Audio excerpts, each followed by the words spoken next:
Bonjour Éric Ciotti. Bonjour. Et bienvenue à la grande interview sur Merci. CNews Europe 1. Vous êtes le président fondateur de l'Union des droites pour la République, également député des Alpes-Maritimes. Des dizaines de décrets déjà signés cette nuit dans le bureau ovale de la Maison-Blanche. Auparavant, un discours d'investiture très offensif dans lequel Donald Trump a lancé que l'âge d'or américain allait commencer. Il a promis tous azimuts la fermeté totale sur l'immigration, la restauration de l'autorité, la fin de l'État profond, la lutte contre la théorie du genre, la grandeur et le mérite américain. Alors ma question ce matin, Éric Ciotti, comment vous avez vécu ce moment? Est-ce que vous avez été fasciné, interpellé, ragaillardi, les trois à la fois? Fasciné incontestablement, d'abord par cette fierté d'être américain qu'a porté hier Donald Trump. Ça fait rêver quelque part d'avoir un tel volontarisme politique. Et en disant cela, je ne suis pas américain, donc chaque pays a ses logiques, sa culture, mais cette fierté américaine, cette force, ce volontarisme, naturellement, elle contraste avec l'impuissance française, l'impuissance européenne. On a l'impression de deux mondes qui fonctionnent à des vitesses différentes. De l'autre côté, un avion supersonique que manifestement rien ne peut arrêter.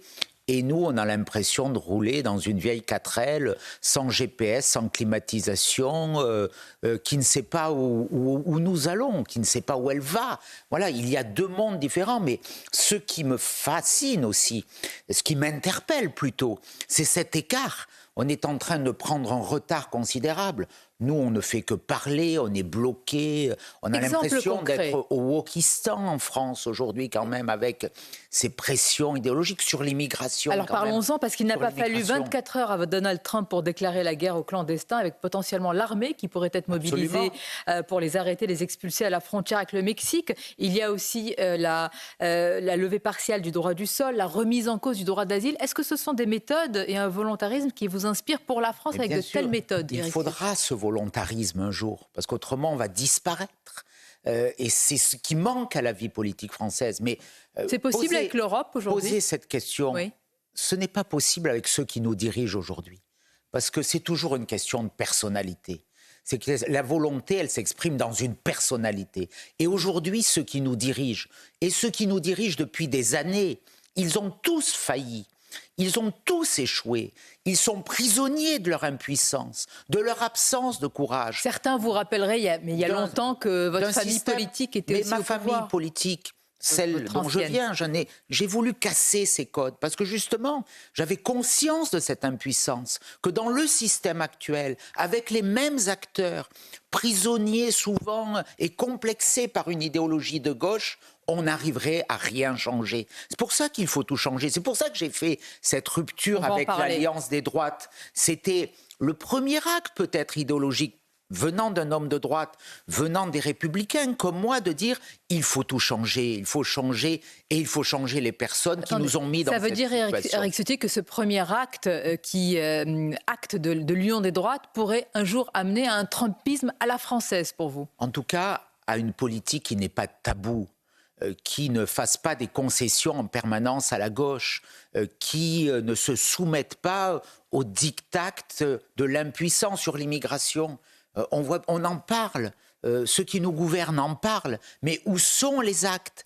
Où sont les actes concrets? Qu'est-ce qu'on fait pour réduire aujourd'hui l'abus de la procédure de demande d'asile, qui est devenue la première porte d'entrée à l'immigration illégale? Finalement, il suffit de dire « je suis demandeur d'asile » et n'importe quel clandestin peut rentrer en France. Alors comment fait-on par rapport à l'Europe, Éric Ciotti? Par exemple, lors de ses vœux aux armées, aux forces armées hier, Emmanuel Macron a mis en avant la souveraineté européenne. Le Premier ministre François Bayrou a prévenu qu'il ne fallait pas être dans la soumission à Donald Trump et évidemment il appelle au réveil de l'Europe. Est-ce que vous pensez que l'Europe, ça peut être un sursaut, une arme si je puis dire face à Donald Trump? Au contraire, aujourd'hui c'est notre plus grand talon d'Achille. Moi je ne connais qu'une souveraineté, c'est la souveraineté nationale.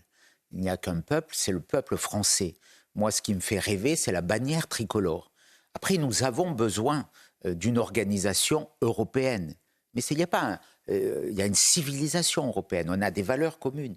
nous pouvons avoir des projets communs aujourd'hui sur l'intelligence artificielle, sur l'espace, sur les nouvelles technologies, autant de domaines où on a été écrasé sur l'immigration, par les États-Unis et la Chine. Les règlements européens. Là-dessus, comment faire? Il faut revenir à une politique nationale, beaucoup plus indépendante. Il faut un référendum. Il faut casser tous ces codes qui nous ont rendus impuissants, prisonniers. Nous sommes un léviathan où on ne peut pas agir, on ne peut plus agir. Donc il faut retrouver cette souveraineté nationale. Vous savez, 90% ou 80%... Quitte à rompre avec l'Union européenne. Quitte à rompre avec les dérives de l'Union européenne. 80% des Français, peut-être 90% même, veulent moins d'immigration. Et pourtant, il y en a toujours plus. Donc ça veut dire que ceux qui sont en charge de ces politiques ont failli et que le système ne fonctionne plus. Vous n'avez pas vu un signal dans la déclaration de politique générale de François Bayrou quand il a parlé d'immigration, cette comparaison avec un village et la question de la proportion? Mais j'ai discuté avec François Bayrou quand il m'a reçu à Matignon. J'ai été extrêmement préoccupé par son discours. C'est-à-dire ? Il a nié en gros la gravité de la problématique migratoire dans notre pays. Il a relativisé. Quand j'ai vu M. Lombard, le ministre de l'économie, que je lui ai dit une mesure d'économie simple que l'on vous propose, ne pas verser les allocations familiales et les allocations logement dès le premier jour d'arrivée d'un étranger en France. Si on décalait ne serait-ce que de 5 ans, on gagnerait 7 milliards d'euros. Que vous a-t-il répondu ? Il m'a dit non, nous ne ferons rien là-dessus. Et le seul argument qu'il m'a opposé, il m'a dit c'est idéologique. Nous sommes différents là-dessus. Monsieur tout Ciotti, est dit. Alors si tout était dit, qu'est-ce que vous attendez pour censurer ? Mais nous le ferons lorsque l'occasion se présentera. Donc il n'y a pas de doute sur la Si censure. le gouvernement ne prend pas les mesures adaptées, nous aurons un texte budgétaire, il y aura peut-être d'autres textes. Rien ne m'empêchera de le faire si ces politiques qui nous sont présentées continuent à être dangereuses pour les Français. Avec le départ effectif ou annoncé de X de plusieurs personnalités politiques françaises, je pense à Sandrine Rousseau, Roland Lescure ou encore Raphaël Glucksmann et d'autres responsables qui voient dans ce réseau un danger à la main d'Elon Musk, il y a aussi un autre élément, Éric Ciotti, c'est la mobilisation de certains chercheurs du CNRS qui peuvent même aider via une application à quitter X sans perdre, c'est ce qu'ils annoncent, leur repère. Cette application s'appelle Hello Kit X. Qu'en pensez-vous ? C'est totalement scandaleux. Et d'ailleurs, ça interroge. Et nous poserons une question à l'Assemblée nationale sur ce sujet. Cette application a été annoncée par des personnalités de gauche et d'extrême gauche en disant on va aider à quitter X. Pourquoi ? Parce que X, c'est un réseau de liberté où la pensée de gauche, le wokisme, n'est pas dominant. Et donc, ça gêne les pseudo- porteurs de ces idéologies de gauche, parce qu'ils revendiquent en permanence la liberté, mais ce sont les premiers ennemis de la liberté. Les politiques ont le droit de le quitter, mais ce que vous n'admettez pas, ce sont des chercheurs du CNRS. Ce que je n'admets pas, c'est que ces politiques de gauche disent on s'est appuyé sur des chercheurs du CNRS pour mettre en place une application, Hello Kit X, je crois. Alors, est-ce que ces chercheurs ont travaillé dans un cadre public ? Je rappelle que le CNRS est financé par de l'argent public. Qu'est-ce qu'il y a derrière ? Voilà, c'est un peu fatigant de voir l'argent public, on le voit sur l'audiovisuel public, d'ailleurs on demandera une diminution de 2 milliards de la dotation, aujourd'hui c'est 4 milliards pour l'audiovisuel public, qui porte de façon privilégiée ces idéologies de gauche. Donc l'argent public n'est pas fait pour financer le gauchisme. En tous les cas, par rapport à l'argent public et les dépenses, peut-être que Trump est un modèle pour vous, mais il y a un autre modèle, Éric Ciotti, que vous citez souvent, c'est Javier Milei. Est-ce que vous vous inspirez ouvertement de cette méthode pour défricher, même à la tronçonneuse, la forêt des dépenses publiques en France ? En tout cas, ce que nous voyons, c'est que cette méthode, elle marche. Il y a 5% de croissance en Argentine, l'équilibre budgétaire est revenu, c'était un pays qui était en ruine.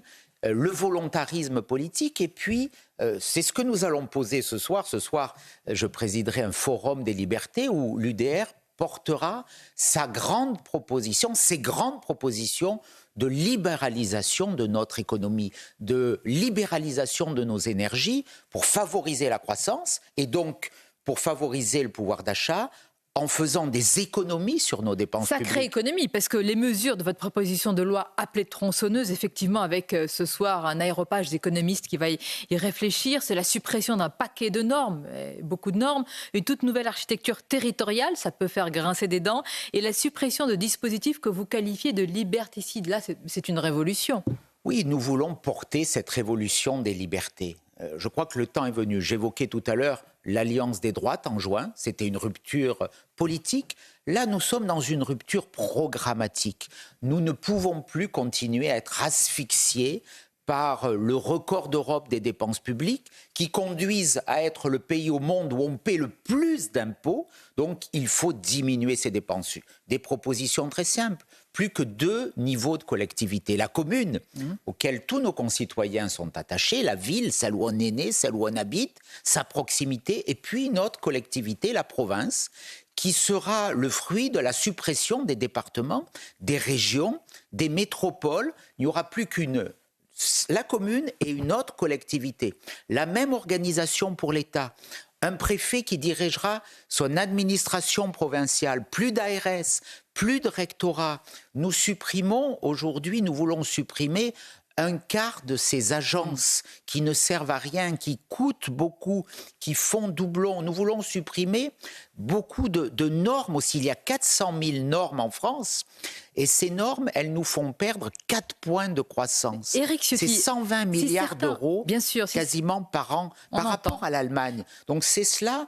Nouvelle organisation territoriale, réforme de l'État, suppression des lois SRU, des ZAN, des diagnostics énergétiques, tout ce qui bride l'innovation. Il faut qu'on soit un pays de liberté. Si on peut vous entendre et vous suivre sur certaines mesures, il y a une chose que je ne comprends pas. Expliquez-nous, cette proposition de loi, elle est quand même clairement d'inspiration libérale, même très libérale sur certaines mesures. Vous organisez donc cet événement aujourd'hui avec des économistes et en même temps, vous êtes quand même l'allié, le partenaire du RN qui a un programme qualifié par certains je dis socialistes, mais qui est quand même pas d'inspiration libérale. Vous le reconnaissez ? Il y a des nuances, mais...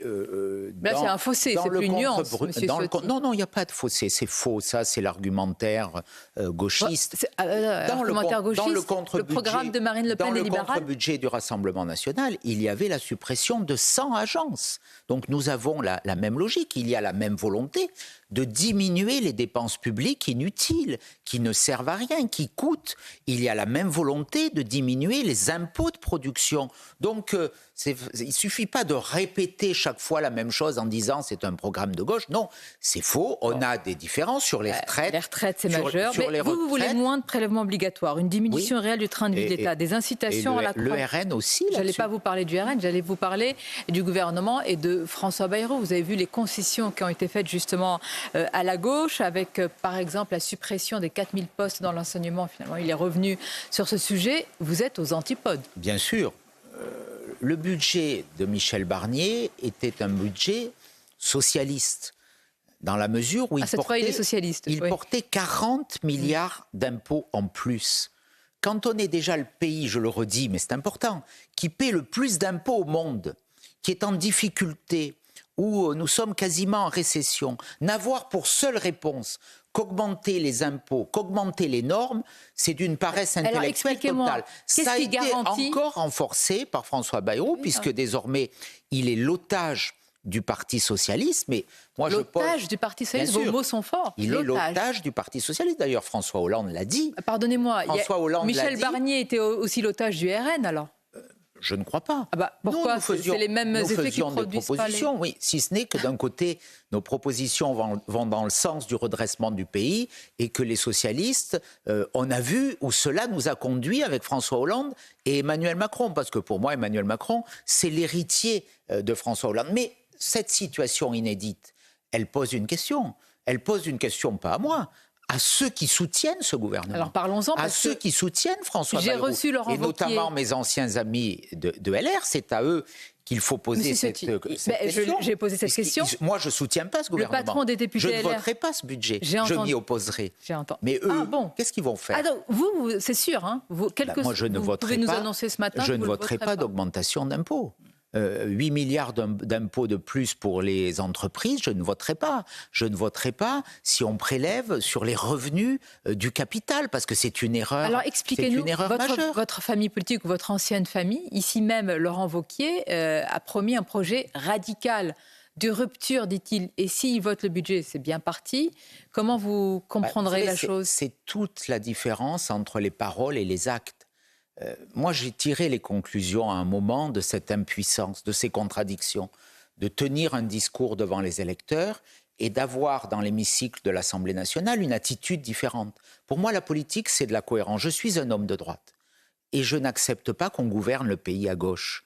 Je n'accepte pas aujourd'hui cette dérive. Donc pour moi, il faut une alliance des droites. On peut avoir des différences, on peut avoir des nuances, mais ce qui nous rapproche est infiniment plus fort que ce qui nous sépare. Et quelle est la logique aujourd'hui d'un LR allié avec un socialiste?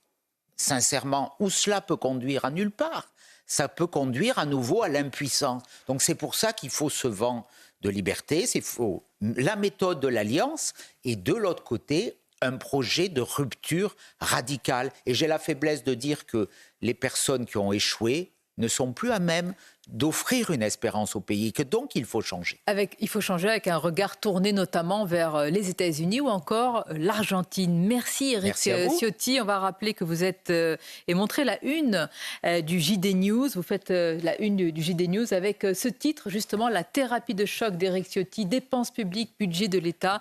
Et vous venez de la détailler pour la grande interview. Bonne journée à vous. Merci. Et à bientôt Éric Ciotti.